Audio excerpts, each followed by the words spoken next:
So what happened? My USB cable was looking a little bit strange and I recognized that the female connector in the adapter was completely messed up. The plastic that holds the contacts in place was broken off. So first you have to use a tweezer to remove the plastic part from the connector, and then you have to open the case of the power adapter. After the screw is removed, you can pull out the whole electronic. Do not touch the two capacitors. First you have to short them out. Additionally, you can use the BigLife.com test and use your fingers.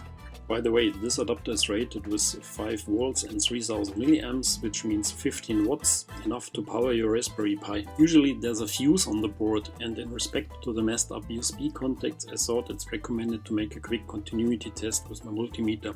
I was lucky and the fuse was okay. It's a Type B connector, so you have to desolder this 6 joints. The 2 joints in the middle are for the data lines and they are just soldered together. Using some extra solder will make the desoldering much easier. Just use a desoldering pump, also called solder sucker, to be able to remove the connector. Life is also easier when you have a hot air gun in your lab. It's also good to have some assortments of different components in your lab. For example, on AliExpress you can buy this really cheap collection of USB connectors. As you can see, I was lucky, there was a perfect match. Now carefully push the new connector into place and try to make some beautiful solder joints. It's also good practice to use your multimeter and control again the continuity and exclude possible shorts. After putting all together, the repaired USB port should look like this.